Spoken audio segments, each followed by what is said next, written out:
Hey guys, little update. I will try to do it quickly to share with you the status of both tanks, starting with the Discus. Right now, still living, and this is a good thing because, of course, what do you expect from somebody who had an issue with a Kimi product?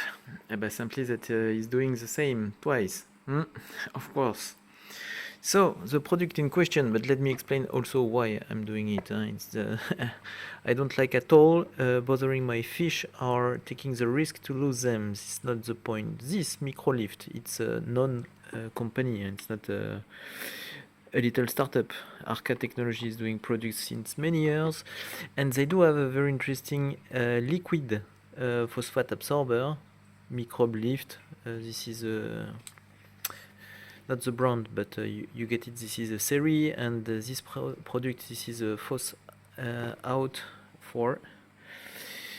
What to say, except that the dosage indications are quite easy. This 4 mm per 100, we have 500, this is 20 mm in theory. Last week I had a really unexpected result over 2 or 3 hours, and we lost the Tetra cardinalis, as you can see.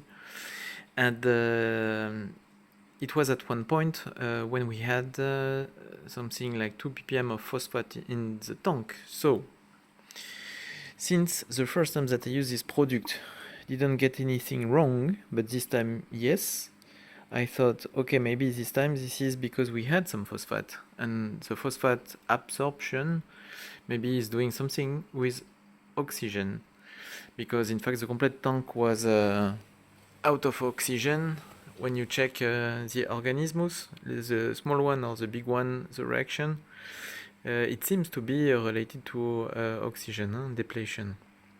So, by the way, this time I check phosphate 0.25 on 0.2, so it's a tenth of what did happen this week. And I started in the morning with, of course, water change ready to be done on Saturday. So, straight in the 10 first minutes, I saw swimming again the little white worms, but very few of them. Nothing in comparison with this week, earlier this week, I would say. And after that, I started to see the Discus a bit darker, so it's not a good sign. And also breathing quicker. And also the Hellcat fish that you may see. Where are they right now? You have two over there, and you have over there also different ones. So here you may enjoy this. Yes, nice ones. So the Hellcat fish started also to breathe actively, but nothing comparable to what did happen earlier this week. Hopefully, even if after a few hours, 3 hours, I started to do the water change, because they were going over most of the Discus, but one or two were not so happy. I took some pictures that I will share with the company, and I will continue to try to get some info if they know it, if they could maybe update the indication, at least on the website, not so complicated, to warn people about this. And so I started to do the water change, and after a few hours, it was getting better, but on the fishes, I had some mucus, or it's like the skin of the Discus. Sometimes they are quite sensitive. For example, if they are stressed or if they are breathing, they are able to make free this mucus. And this is what we got as well. Two possibilities. It's really the mucus of the fish and something chemical, or they are burned or something like that. Or another possibility, in this mucus, in the skin, maybe it's special to the Discus, you could have a kind of flora, bacteria-based, for example, or parasite-based. I'm not expert of this. And because of oxygen depletion, they are dying and dead, so they are just going away. So you have a lot of scheme, I don't know how to say it, a bit swimming in the tank everywhere. So what did I do after that? I change also under up. I put here Purigen again. So this is all the nitrate absorber as well, not doing anything with phosphate. Phosphate is null right now.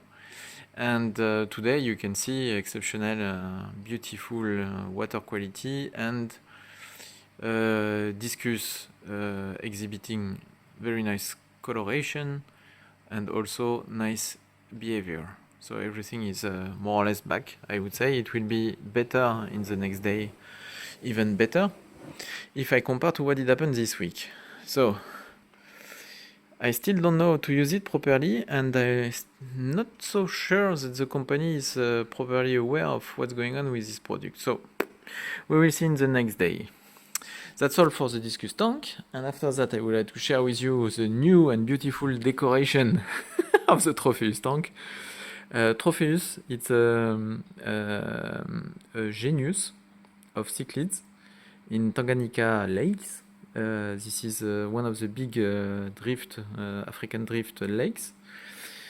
But by the way, you don't care about this because we don't have any fish, so we will do the introduction next time, and the decor is really temporary one. You can guess and imagine that such kind of basic / newbie decoration is not aimed to stay here, is not even designed, and this is just nevertheless it's a good material, huh? With such kind of porosity you can have smooth bacteria development, and it could be helpful for equilibrium of the tank. In this case, you can put some bacteria starting slowly but surely your tank, but you don't have anything to feed the bacteria. Huh? I don't put any phosphate or any ammoniac directly in the tank, and some people like to feed, some people like to put some other fish to start the tank and so on. So maybe, but I won't put any guppy or platy to start Tanganyika tank. And instead, I will wait to get the proper fish that I want maybe getting this weekend. It's not the case, as you can see.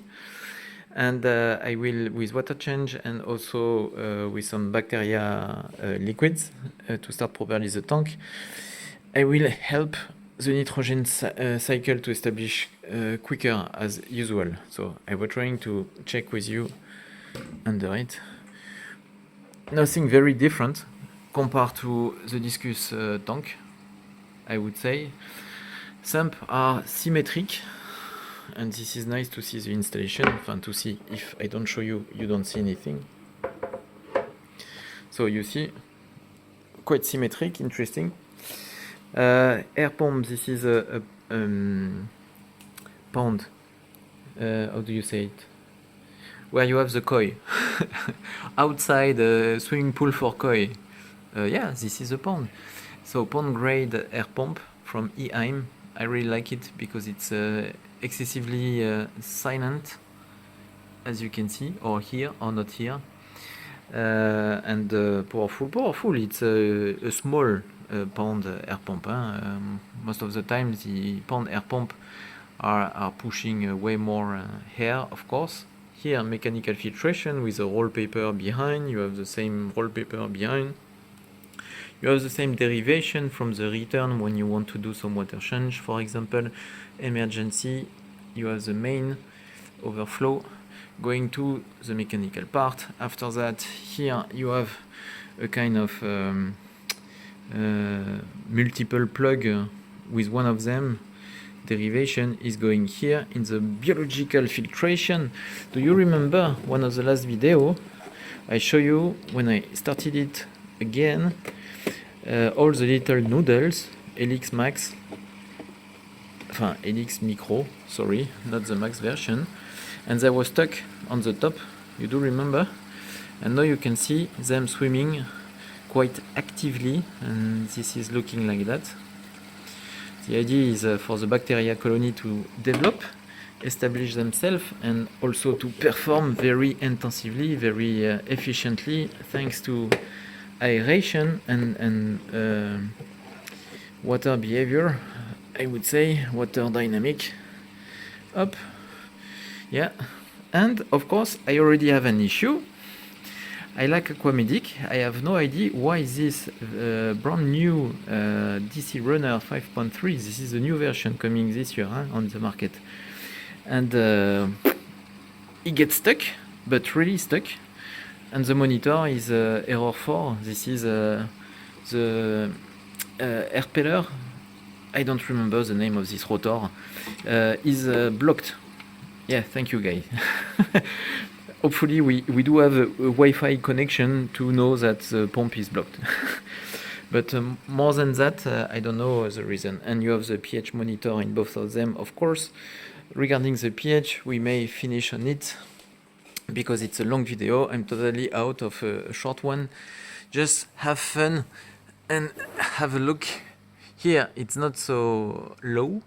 Last week, it did ended at 4.5. So it can be lower, but already 90 or 95% of the aquarium never go so deep, I would say. And this is possible when you have some F1 or such kind of discus going from the nature and very resistant to such low pH, acidic pH. And here you have a very high pH. So what did I do to get this high pH? Nothing. Tap water, aeration, boom. With the KH that we have here of, I guess, 6 or 7, with a proper aeration, but you have a pH of 8 minimum. So that's all for today. Sorry, I wanted to do it short, and at the end I ended with a long one. Hope everything is going fine. Ciao, guys.